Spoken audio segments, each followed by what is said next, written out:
Drum roll. Steve, we're still Oh, trying to figure. I'm disclosing the okay. You're It's disclosing. rapid fire questions Okay. with a Okay. divorce lawyer dealing with the intersection of real estate and divorce. Okay. So rapid fire questions includes either questions that the Graff Group asks me, or I will roll into recent events dealing with real estate and divorce. So why don't I just kick one off right now? I recently negotiated a situation where this woman, let's call her Diane to protect client names. Diane hired me, and her husband, Jack, moved out of the house about a year ago, and she wanted to buy the house for three reasons. Reason number one, why incur a real estate commission? Reason number two, she runs a salon in the lower level of her house. So she's got all her equipment and her business there. Reason number three, they've got children and they are very much connected to the home, to their community, to their neighbors, and they go to school in the area. Now, the Jack in the case really wanted to give it to her. And he knew that by forcing the house for sale, that it would really avenge her. So he then hired a lawyer, went to court, got a court order, and as is the case in almost every of these cases, the judges immediately order the forced sale of the home. Why? Because he's on title, he's jointly owner, so he gets to force the sale. So the home was sold. Now, having said that, once it's forced on the market for sale, it doesn't mean that the current owners can't put in an offer. So immediately upon it being on MLS, she puts in an offer. He declined it. She put in another offer. He declined it. Now, 6 months later, the house is not sold. Price reduction, price reduction, price reduction. She finally says, look, now I'm prepared to pay more than the lowest ask price. And still husband says no. So then an offer comes in. Let's just call it $1 million. They started at 1.2, then 1.1, then 1.50, and then it went to on a million. They got an offer for 930. She says, well, hold on a second. There's an agent for me and an agent for Jack, 5% plus HST. I'm going to turn to my agent and say, hey, agent, will you give me a deal if I buy the house? Agent says, I will take my share down by I can't remember what, so it's lesser. And then she puts in an offer competing with the other offer, the one for 930, but because of the change in commission, she's going in lower on the purchase price. And a lot of back and forth, and I'm going to let you guys take this one apart, but at one point the agent for the husband, who really doesn't want the wife to buy the house, says, well, since there's another offer, you must disclose to the other offeror that you're putting in a competing offer for them to compete. At the end of the day, she got the house. But this was one of those moments when I thought, I don't think there's a lot of real estate agents out there that would even know how to manage that. That was tough. What do you think? Go ahead, Cheryl. The most important thing is that when the commission was going to be changed, then they had to disclose that from the beginning. That's an If it's ethical. it's ethical, yeah. I mean, if they have a deal, because that agent is the listing agent, they must disclose that to the other agent that they are cutting the commission And let's Well, just to the but other. be clear. Complete. Go but they This on. is didn't in know that at the the get-go. because it's a multiple offer Yeah. situation. This is the situation. Now, if it Well, wasn't, yeah.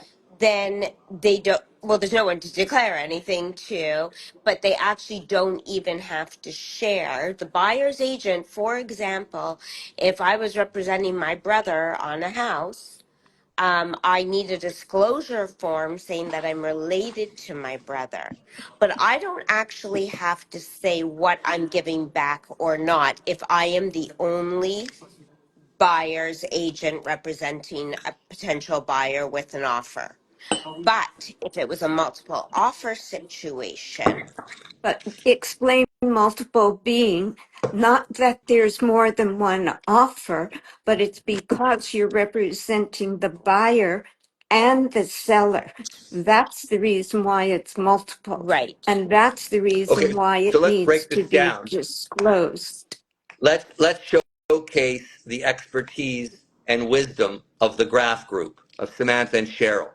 In a situation like this, if we were to go back in time and organize this file properly, Diane hires you. Jack hires Okay. another agent. Diane says to you, I really don't want to sell the house, but I am now court ordered to sell the house, and I'm court ordered to hire an agent, and I'm hiring you. Question number one is, what do you do in your paperwork to reflect the fact that Diane may very well be a buyer, A, and B, that you might negotiate down your commission if she becomes the ultimate buyer? What would you do? So it's a push pull, actually, Steve, in this situation, because one option is to have a collateral agreement that states that one of the sellers has a vested interest in buying the home. Now, that's not great for the seller, to be honest. It's great for the seller who wants to buy the house, But but it is remember, actually, nothing can preclude the current owners from putting in an offer. There's no law that says everybody else in the world is allowed to offer except the owners. So they are entitled by law to put in an offer. okay, so Yeah. you broke up a little, I'm not sure. But there's another part too, that because of our ethical standing and way we practice real estate for 30 years for me and 44 for Cheryl, the fact of the matter is that we would also, if we knew that our client wanted to put an offer, Cheryl and I would probably divide and conquer, meaning I would probably represent our client simply only as a buyer, and Cheryl would represent Diane in the situation as the seller's agent, just because it isn't fair for Diane to actually know the actual numbers. And or we would bring, if there wasn't a team of two, and if somebody said, well, your mother daughter, I don't trust you, that's fine, we'll bring in our Would you, if broker. Diane came to you and said, from the day one, I will be putting in an offer, what do you do with the MLS listing to disclose the fact that the seller may be a buyer? And if Told you. so, we'll We get a already lower answered that. commission. That would be the Collateral. collateral agreement. That goes right on the MLS listing. It goes right on it. But I have to say, it's actually not going to increase the value of the property. So we're not really doing our jobs as realtors for the property's value to do something like that, because it's going to um uh Deter. dissuade, yeah, it's going to deter other buyers from coming forth because they recognize that they have an upper hand. So can Now you we can legally switch say, gears, and say, but your duty is really to the so client, can and the you client wants Can to you buy the legally and house. ethically say in the collateral agreement that's public to those on MLS that if your client, the seller, puts in an offer, you're knocking point 0.5 off your commission? Can you say that? We don't declare that about the commission in the MLS statement, but we do declare that there's a potential interest of the one of the sellers to be buying. But we do not have to put in the MLS what our commission change would be that publicly. But if it came to a multiple offer situation, then we would have to share that information. Steve, um, I'm not actually sure if we would have to put something in.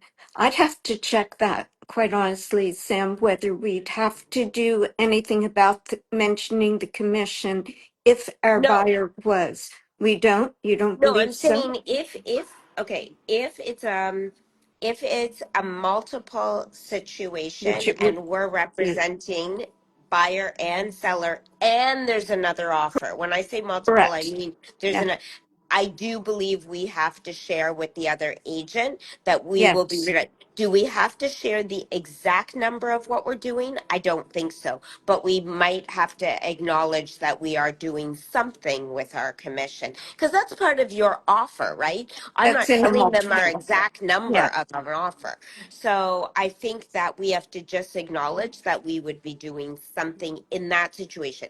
That being said, if there was no second offer, but yes, we are still representing buyer and seller in this case, and there was another agent representing the husband Jack in this case, then we do not have to share. But we would because we'd We want to would make the share it. deal. So we'd be Yeah. sweetening the I deal think for we would have to everybody. share it. Okay, Yeah, yeah. We would have next to next share it. question. Next question.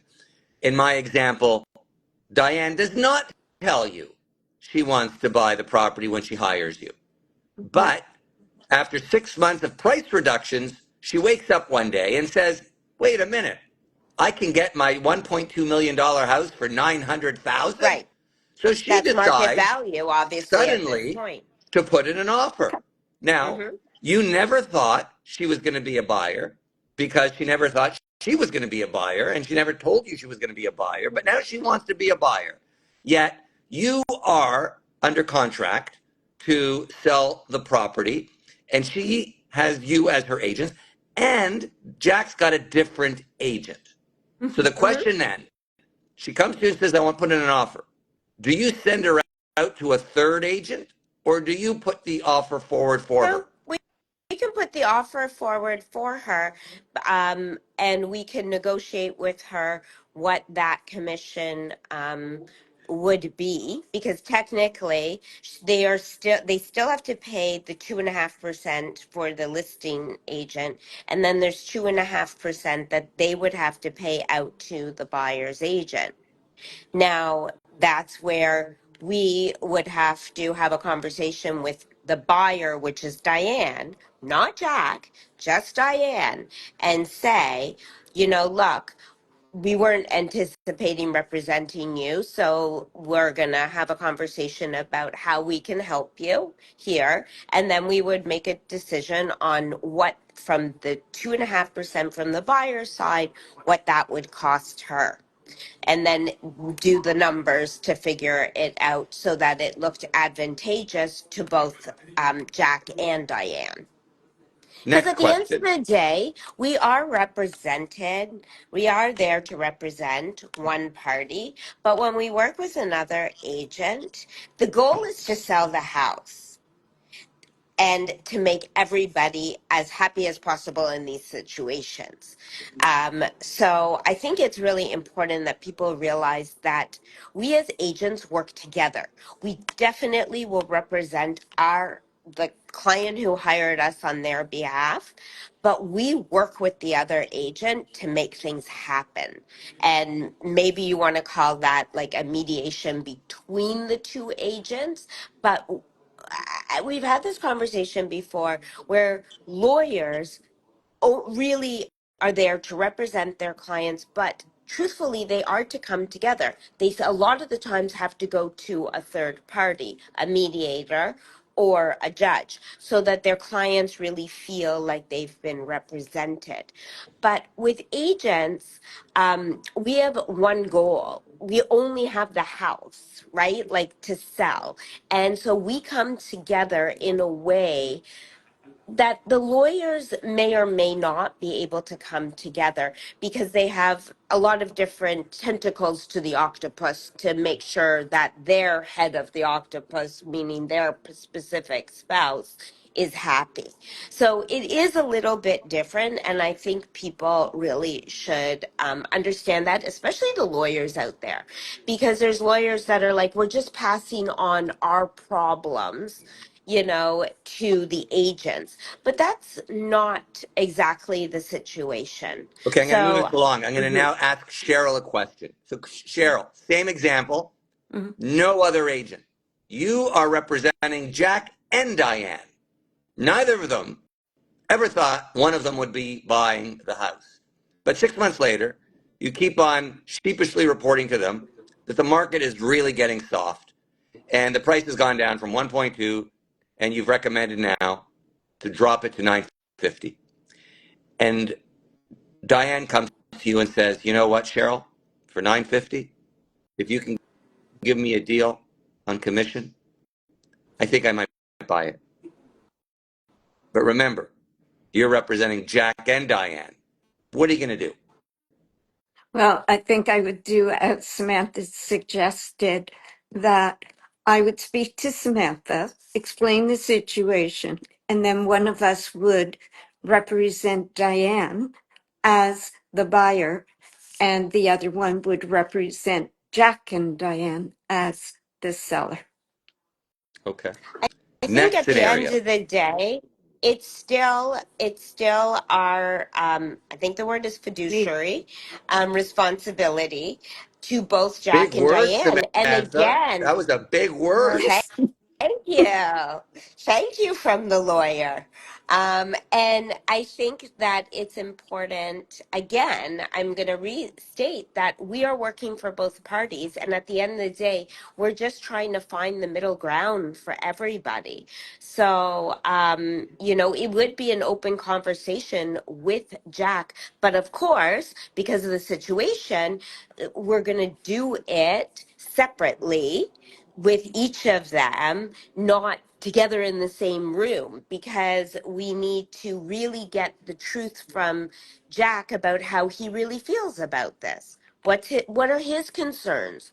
What doesn't work for him? So that we can find a solution to make him happy and Diane happy, because that's our goal at the end. Second question, go ahead. Shoot. Next Fire. question. So, brand new family, okay? Okay. It's Bob and Mary. Bob hires you and says, "Look, the judge has ordered the house to be sold. I'm living in the house. Mary moved out already. I'm hiring you as my agent. Mary's going to hire her own agent. Cheryl and Samantha, between me and you, I really don't want this house sold. And if it has to be sold, I really want the house to be sold as like later as possible." And question A, do you take the listing? And B, do you follow your client's directions to drag it out and make it really difficult to get viewings, showings, and offers in?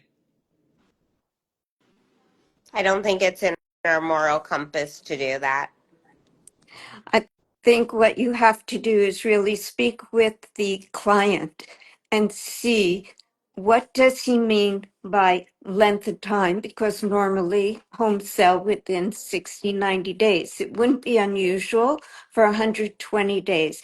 Is it because he just really doesn't want to give in? Does he not need the money? Does he want to put his wife into a more to jeopardize her position financially? There's a lot of questions that we would have to dig to find out why, and then make a decision whether or not we represent them. Yeah, I Yet think. we live in a Go world ahead. right now where there are there's a big black line between ethical professionals and unethical professionals in every field: medicine, law, accounting, financial planning, and real estate agency work. There's a black line, and there are those that will do whatever they need to do to get the business, to get the client, to get the deal. And then others will say, you know what, I don't cross that line. I don't do that. So I'm declining. I Yeah. think what it is that it's not just the ethical. I think it's that the stage that we're at in our profession and our careers, we are at a point that we respect ourselves and our time to see whether or not it's for us. Because the personalities may not, if they're going to collide, then it's not going to work for either person. And we'll know that within the first 10-15 minutes of speaking to someone. I think that Cheryl's comment just now was actually the most important one. That if the client is strategizing from a place of selfishness, ego, control. He's not even letting us do our job. And he's basically setting it, and he can, in my opinion, Bob can go find another agent because I always feel like our biggest success stories are with the clients who actually listen to us. And, we've had a bunch in the last 5 months of 2025 where clients have really listened to us, and the houses have been sold quickly and the buyers have achieved getting what will be a great investment. And that does not necessarily always mean just about numbers. It means that it's a great investment to that stage of life. And I think that's the most important thing. So I've got one I more question. sure. Okay. Here's the last one. The last one is this: people are born and people die. People marry and people split up. These are just facts of life. They're milestones. It happens all the time. Some people divorce, some people become widows, but let's just focus in on 50% of marriages end in divorce. And often, certainly in Toronto, there's a house involved. And that one house will eventually become two houses. Why is it that real estate agents are so narrowly focused on the sale of the matrimonial home without necessarily expanding to provide the couple with a vision of what life will look like, not just upon the sale of the family home, but upon the relocation, whether it's by purchase of a new property or by rental of a new property, the entire experience from the perspective of the divorcing couple is one homogenous continuum. It's not get my house sold and then some other day I have to move. It's part and parcel of the exact same event for them. Them and their children are selling the home in Armour Heights or in Upper Village or in Cedarvale or in Rosedale. Whatever they're doing, this $3 or $4 million house with a lot of equity is being sold. And upon closing, there's going to be two new residences. What do you say about the role of the real estate agent in managing the entire housing experience? I think you're making an assumption that we don't have this conversation. Um, we try not to jump too far in the future. You know this better than anybody. We've talked about this. Anxiety lies in what the unknown is and in the past. I think, Do I have a hair sticking up? What's no, he's going pointing on? to himself. I I think what it is though, that when we sit down and we do secure the listing, we do talk about, do you think you're going to go into a rental? Where, what, how, how will the children be affected? Who's going to live with who? Like, depending on the age and the stage of life. I mean, it's very different if somebody's in their 30s and they have a 2 and a 4-year old. Obviously, their parameters of buying or renting are going to be very different than somebody who's in their mid 50s and their kids, if they have children, they're in university and they're thinking, okay, I can do a 2+1 because one of them is going to be out of the house. They think in a year or two, or they have to do a 3-bedroom for sure because you can't count on one of them. They don't want their older child to feel they're being, disposed of.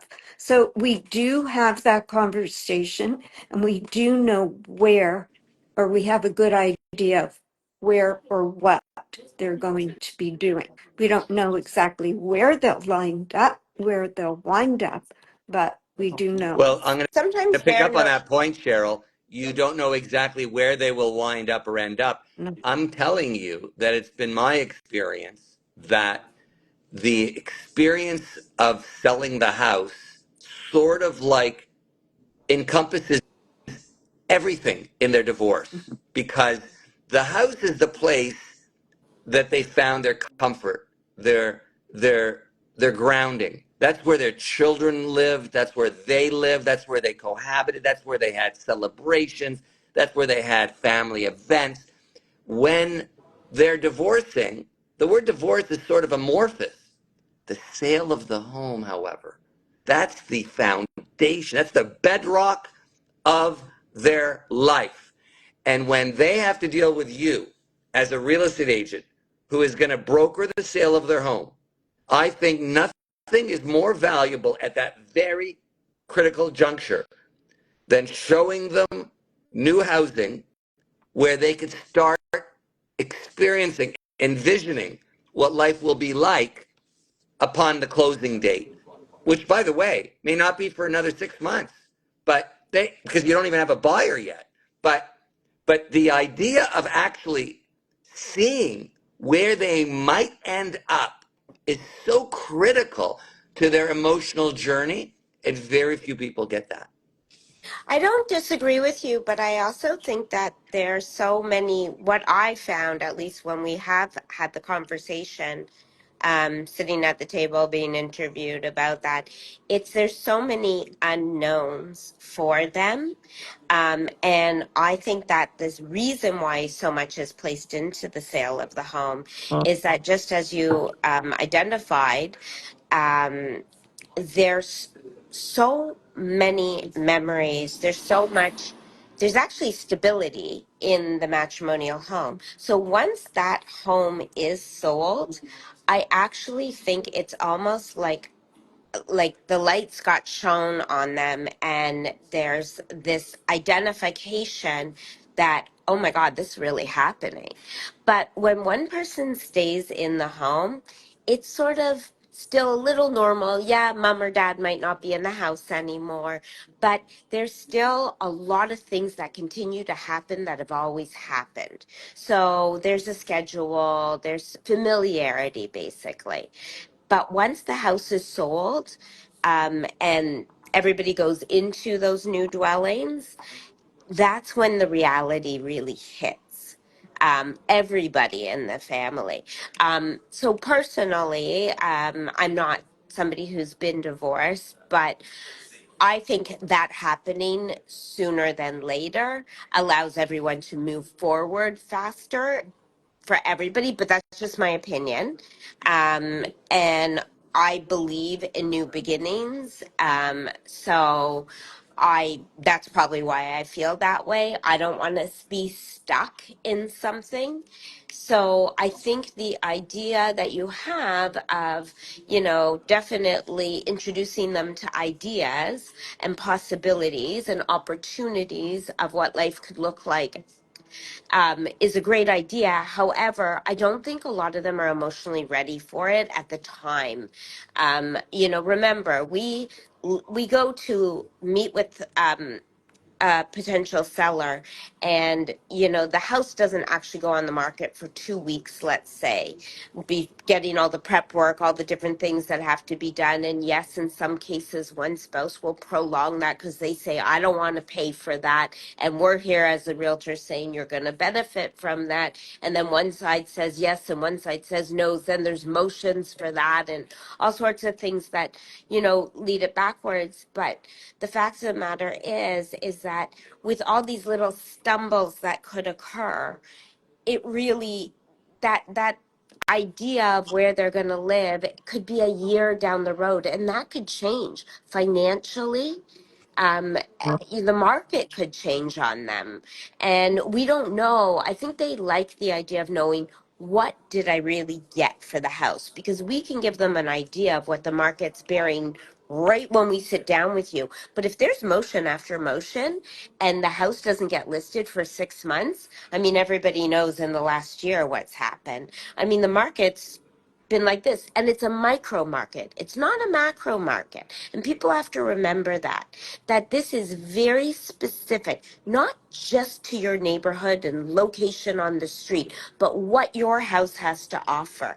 We've definitely had homes that have nothing done to them, and they'll be on a great lot, everything. They still will not sell in the same price range as people expect them to, because as Cheryl and I say, people have more time than money. They don't want to do it. Are there buyers out there for homes that are not done? 100%. But it takes longer to sell them unless you really, really are bang on your pricing.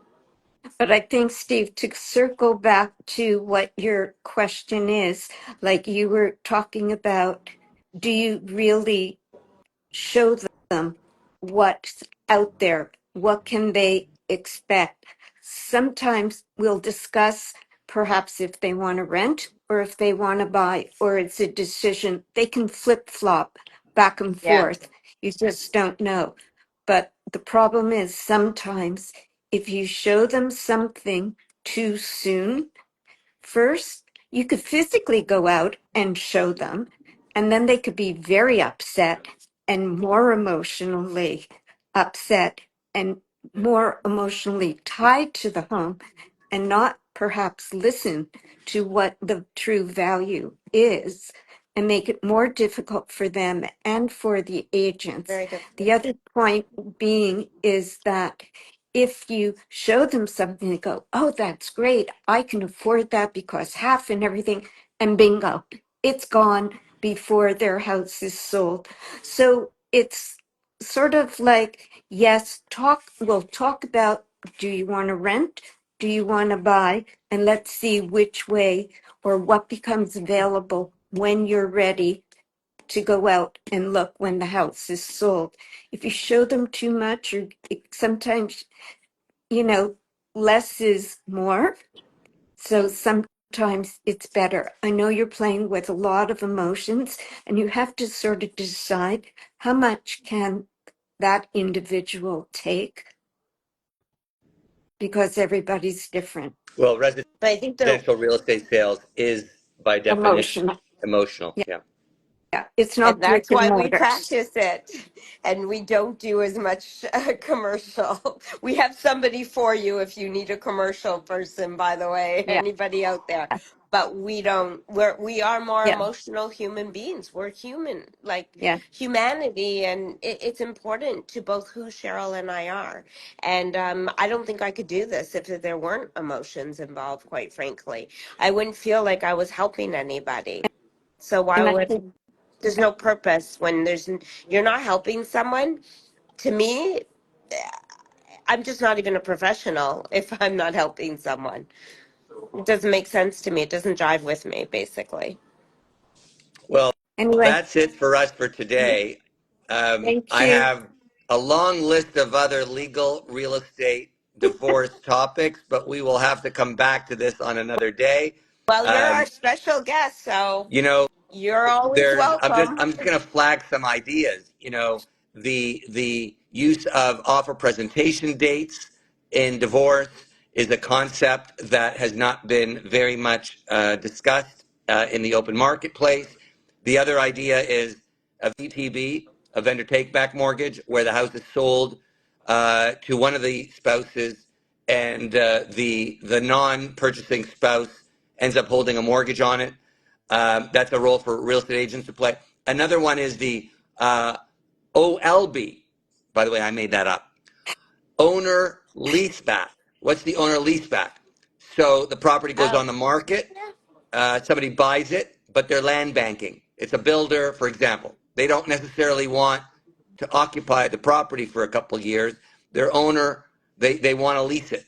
So why not allow the divorcing spouse or spouses to remain in the home for another couple of years, but the buyer locked in the price right now and then leased it back to the existing owners. we're very And that's an OLB. familiar with it. Just remember how long we've been in the business, especially Cheryl. This was a very common way of doing things.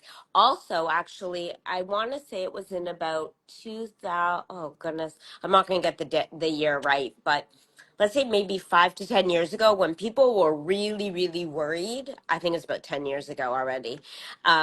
I've got some people in mind with this. Even they were so worried that we were at the height of the market, and they sold their house and leased it back for a year because they didn't know where they were going to go, but they just wanted to cash out because they were so sure And the that buyer the market wanted to couldn't go lock up. in, and the buyer wanted to lock in at a good price. Yeah, Exactly. yeah, very much so. So Very much anyway, so. we will be back for We will. more. All All right. right. Happy Tuesday, everybody. We'll see you Have a next good one. week. Thanks. Thanks for your time, Steve.